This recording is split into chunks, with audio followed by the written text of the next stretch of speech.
हर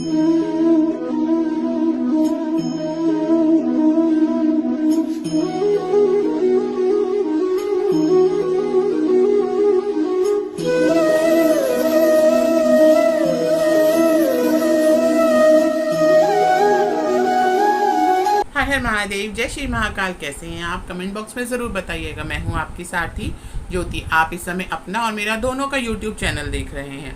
आपको पता है पितृपक्ष चल रहा है और हम अपने पितरों की सेवा कर रहे हैं, उनके लिए तर्पण कर रहे हैं, उनको खाना खिला रहे हैं और यह सब कार्य हमें बहुत खुशी खुशी करना चाहिए। आपको पता है यह समय बहुत अच्छा होता है। इस समय हम अपने पूरे परिवार के साथ होते हैं, हमारे पूर्वज भी हमारे साथ होते हैं, हमारा घर भी हमारे साथ होता है और जब सभी का आशीर्वाद हमें मिलता है तो हमारे जीवन में सभी बाधाएं जो हैं वह दूर हो जाती हैं। इतने दिनों से मैं आपको पितृपक्ष की सारी बातें बता रही हूँ। आज मैं आपको पितृपक्ष की एकादशी और द्वादशी 2 दिन के बारे में बताऊंगी। उससे पहले मैं यह बता दूं कि मैं कौन हूँ। मैं आपकी एस्ट्रोलॉजर हूँ, वास्तुशास्त्री हूँ, चेहरा भी पढ़ती हूँ, हाथों की लकीरें भी पढ़ती हूँ।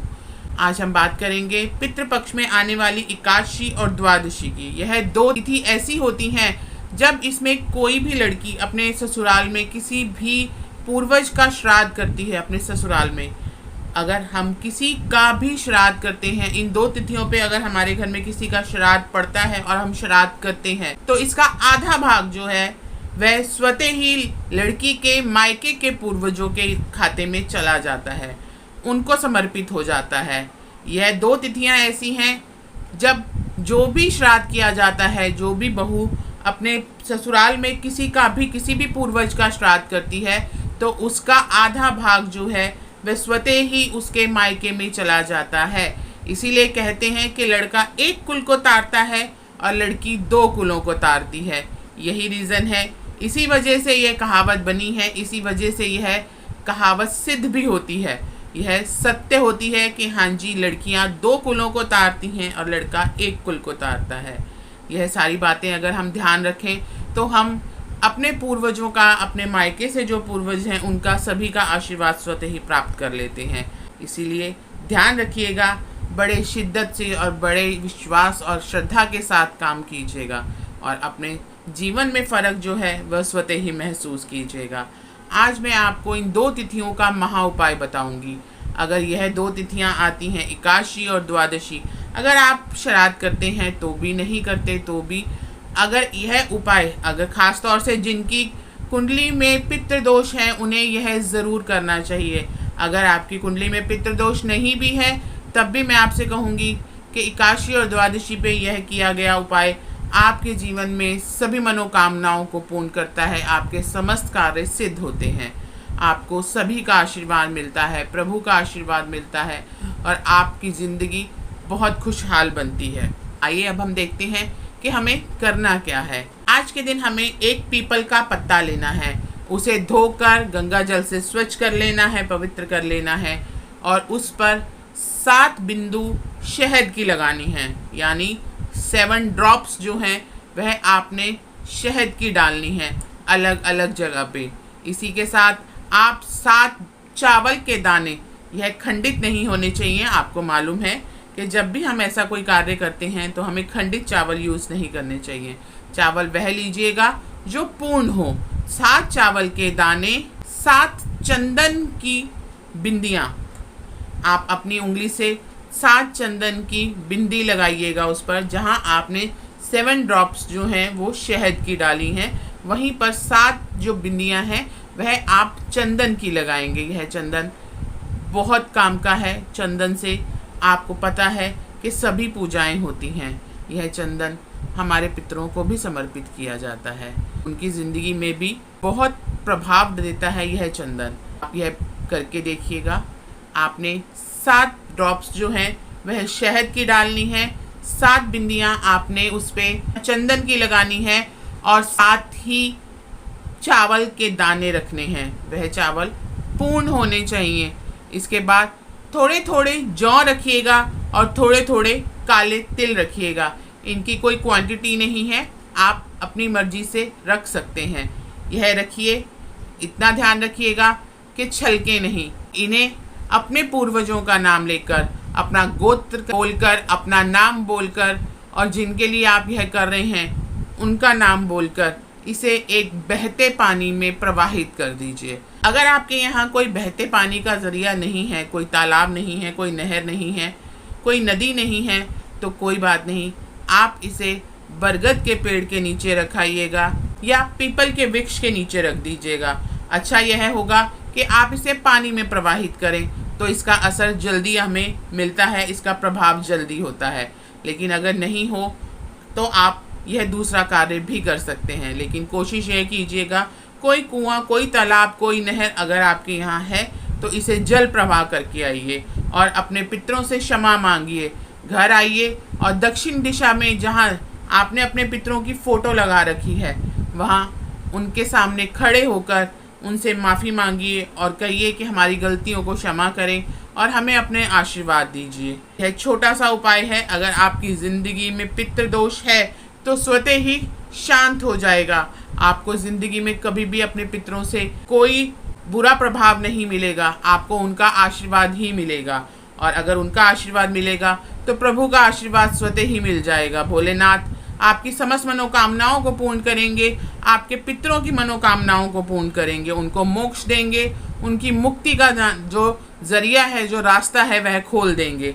और अगर आपके पितृ खुश होंगे तो आप खुद भी खुश हो जाएंगे, आपके समस्त कार्य सिद्ध होंगे। यह छोटा सा कार्य है, करके देखिए। लेकिन मैं फिर से कहूँगी, आस्था और विश्वास के साथ कीजिएगा, अपने पितरों का नाम लेके कीजिएगा। उनकी खुशी ही आपकी खुशी है और आपकी खुशी ही उनकी खुशी है। आप यह कार्य कीजिए और देखिए कि इसका प्रभाव कैसा होता है और आपकी समस्त मनोकामनाएं पूर्ण होती हैं। यह छोटा सा कार्य है, इतना बड़ा कार्य नहीं है, लेकिन किया सिर्फ एकादशी और द्वादशी पे ही जाता है। शिव पुराण में यह वर्णित है कि यह उपाय सिर्फ एकादशी और द्वादशी पे ही किया जाता है। अगर हम यह उपाय करते हैं तो हमारा जो पितृदोष है वह शांत हो जाता है। प्रभु हमारे सभी पितरों को शांत करते हैं, उन्हें मुक्ति का रास्ता दिखाते हैं और उन्हें उनके धाम पहुंचाते हैं बहुत आराम से, बिना किसी यातना के, बिना किसी पीड़ा के।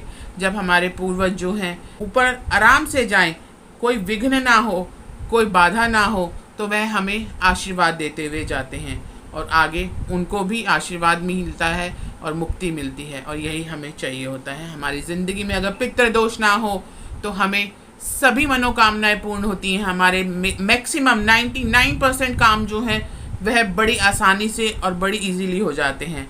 पितृदोष के कारण हमारी ज़िंदगी में बहुत रुकावट आती है, बहुत बाधाएं आती हैं, बनते बनते काम बिगड़ जाते हैं। आज मैं आपको एक बात बताऊंगी कि अगर आपने पूरे के पूरे श्राद्ध में कोई पूजा नहीं करी, कुछ नहीं किया, तो अंत में जब अमावस आएगी उस दिन आप एक छोटा सा कार्य ज़रूर कीजिएगा। यह कार्य करने के बाद आपके पितृ बहुत खुश होंगे, वह निर्विघ्न ऊपर जाएंगे और आपको आशीर्वाद दे के ही जाएंगे, भरपूर आशीर्वाद देंगे और आपकी समस्त मनोकामनाओं को पूर्ण करेंगे। आपने कुछ बड़ा नहीं करना है।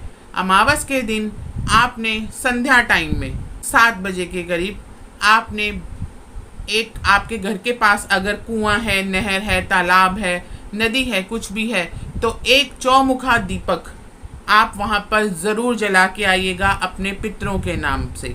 और इसकी जो बाती का मुंह होगा वह दक्षिण दिशा की तरफ कीजिएगा और देखिएगा कि आपकी ज़िंदगी में कितना प्रभाव आता है। आपके पितर आपसे बहुत खुश होंगे, क्योंकि अमावस का शाम का समय वह होता है जब हमारे सभी के पितर वापस ऊपर जाते हैं और वह जाने से पहले जो हमारे घर के आसपास नदी तालाब होते हैं वहाँ से जल ग्रहण कर जाते हैं। और अगर वहाँ दिया जला हो तो वह हम पे बहुत खुश होते हैं और हमें भरपूर आशीर्वाद देते हैं। यह वो समय होता है जब पितर जाने से पहले अपने आप को तृप्त करते हैं, जल पीते हैं, और अगर हमने उस दिन उनको कुछ अर्पण किया है तो वह उसे भी ग्रहण करते हैं। दीपक तो आप प्रज्वलित करेंगे ही करेंगे, लेकिन मैं आपसे ये कहूँगी कि एक लोटे में जल डालकर उसमें काले तिल डालकर, जौ डालकर भी अर्पण कीजिएगा, ताकि हमारे जो पितर हैं वह पूरी तरह तृप्त होकर जाएं, उन्हें कोई बाधा ना हो। इसीलिए यह छोटा सा कार्य कीजिएगा। अगर आपके यहाँ कोई नदी नहीं है, तालाब नहीं है, कुआं नहीं है, नहर नहीं है, तो आप यह कार्य पीपल के वृक्ष के नीचे, बरगद के वृक्ष के नीचे या बेलपत्र के वृक्ष के नीचे भी कर सकते हैं। यह दीपक आप वहाँ जला के आइएगा और यह जल आप इन पेड़ों पर अर्पण कीजिएगा। मैंने आपको शुरू में ही बताया है कि यह 3 वृक्ष ऐसे होते हैं जहाँ हमारे पितरों का वास होता है, और वह जब जाएंगे तब भी वह इस वृक्ष पे से ही जाएंगे, यहाँ से वास करते हुए ही जाएंगे। जब हम उनके लिए यह कार्य करेंगे, उनको रास्ता प्रशस्त कराएंगे, उनको रास्ता दिखाएंगे, एक दीपक जलाएंगे, उनके लिए जल देंगे, उनके लिए काले तिल और जौ अर्पण करेंगे, तो देखिएगा आपके पितर आपसे कितने खुश होते हैं और भरपूर आशीर्वाद देते हैं। यह कार्य करके देखिएगा और अपनी ज़िंदगी में प्रभाव देखिएगा। मैं आपकी सारथी हूँ, नित्य प्रतिदिन आपके लिए कुछ ना कुछ नया लेकर आती हूँ। मैं फिर आऊँगी कुछ नया, कुछ अद्भुत लेकर। श्राद्ध खत्म होंगे तो नवरात्रि शुरू होंगे।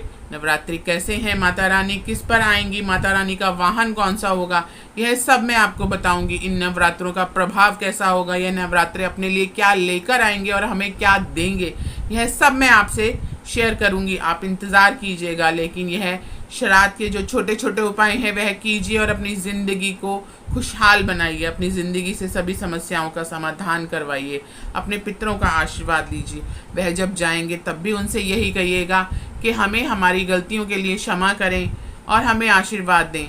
हमारे घर पर अपना आशीर्वाद बनाए रखें, हमारे बच्चों पर अपना आशीर्वाद बनाए रखें। हमारे घर में जो भी आएगा वह सब आपके आशीर्वाद से ही आएगा। हम जैसे भी फलेंगे फूलेंगे वह आपका आशीर्वाद ही होगा। आप हमें कृपया आशीर्वाद दें और हमारी मनोकामनाओं को पूर्ण करें। हम आपको बहुत याद करते हैं, हम आपसे बहुत प्यार करते हैं।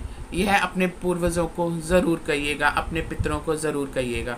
वह इसी चीज़ के लिए आते हैं, यही उनकी मांग होती है। कोई बड़ी बड़ी मांग उनकी नहीं होती। उनमें यही चाहते हैं कि उनके बच्चे जो हैं उन्हें याद करें, उनका मान सम्मान करें, उनको खाना खिलाएं, उनको जल पिलाएं। तो यह छोटे से कार्य आप कीजिएगा और अपनी ज़िंदगी को खुशहाल बनाइएगा। इंतज़ार कीजिएगा, मैं फिर आऊँगी। वीडियो अच्छी लगे तो लाइक ज़रूर कीजिएगा, शेयर के ज़रूर कीजिएगा। अगर सब्सक्राइब नहीं किया तो प्लीज़ चैनल को सब्सक्राइब कीजिएगा। इंतज़ार कीजिएगा, मैं फिर आऊँगी। खुश रहिएगा और अपनों को भी खुश रखिएगा। अपने साथी के साथ ऐसे ही प्यार बनाए रखिएगा। प्यार लेते रहिएगा, प्यार देते रहिएगा। मैं फिर आऊँगी। आपके सभी पितरों को मेरा सादर सादर चरण स्पर्श वंदना करती हूँ कि वह खुश रहें और आपको भी खुश रखें। उनकी मुक्ति का मार्ग प्रशस्त हो, वह मुक्त हो, प्रभु उनको मुक्ति प्रदान करें। मैं फिर आऊँगी। हर हर महादेव, जय श्री महाकाल।